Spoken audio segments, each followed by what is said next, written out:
मह पार्वती पते, हर हर महादेव, हर हर शंभू। आज मैं आपको प्रदोष व्रत कथा सुनाती हूँ। वैसे तो प्रदोष का हर दिन का की अलग अलग कथा है होती है, लेकिन मैं आपको आज गुरु प्रदोष की व्रत की कथा सुनाने लगी हूँ। जो गुरुवार के दिन प्रदोष पड़ता है उसे गुरु प्रदोष कहते हैं।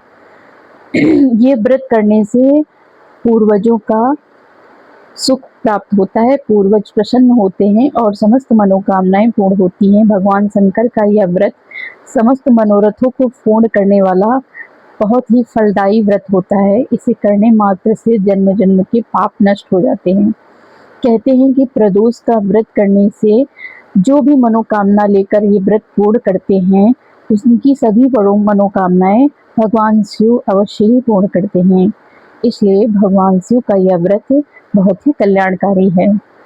सभी स्त्रियों और पुरुषों को इस व्रत को त्रयोदशी व्रत भी कहते हैं और इसका व्रत अवश्य करना चाहिए। आइए कथा सुनते हैं। भगवान शंकर की ये कथा बहुत ही पावन है। गुरु प्रदोष व्रत कथा है कि एक बार इंद्र और वृत्तासुर की सेना में घनघोर युद्ध हुआ। देवताओं ने दैत्य सेना को पराजित कर नष्ट कर डाला। ये देखकर वृत्तासुर अत्यंत क्रोध में हो गया और स्वयं युद्ध को उद्धत हुआ।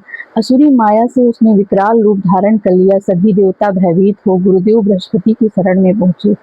बृहस्पति महाराज बोले, पहले तो मैं वृत्तासुर को वास्तविक परिचय दे दूं। वृत्तासुर बड़ा तपस्वी और कर्मनिष्ठ है। उसने गंधमान पर्वत पर घोर तपस्या की, शिव जी को प्रसन्न किया और पूर्व समय में वह चित्ररथ नाम का राजा था। एक बार वह अपने विमान से कैलाश पर्वत की ओर चला गया। वहां शिव जी के वाम अंग में माता पार्वती को विराजमान होता देख वह उपहास पूर्वक बोला कि हे प्रभु, मोह माया में फंसे होने के कारण हम स्त्रियों के वशीभूत रहते हैं, किंतु देवलोक में ऐसा दृष्टिगोचर नहीं हुआ है कि स्त्री आलिंगनबद्ध हो और सभा में बैठे हों। चित्ररथ के ये वचन सुनकर सर्वव्यापी शिव शंकर हंसकर बोले, हे राजन, मेरा व्यवहारिक दृष्टिकोण पृथक है। मैंने मृत्युदाता कालकूट महाविष का पान किया है, फिर भी तुम साधारण जन की भांति मेरा उपहास उड़ाते हो। माता पार्वती क्रोधित होकर चित्ररथ से संबोधित हुई और कहा, हे दुष्ट, तूने सर्वव्यापी महेश्वर के साथ मेरा उपहास उड़ाया है, अर्थात मेरा अपमान किया है। अतएव मैं तुम्हें ये शिक्षा दूंगी कि तू फिर मेरे ऐसे संतों का उपहास दुस्साहस नहीं करेगा। अब तू दैत्य रूप धारण कर और विमान से नीचे गिर। तो मैं तुझे श्राप देती हूँ।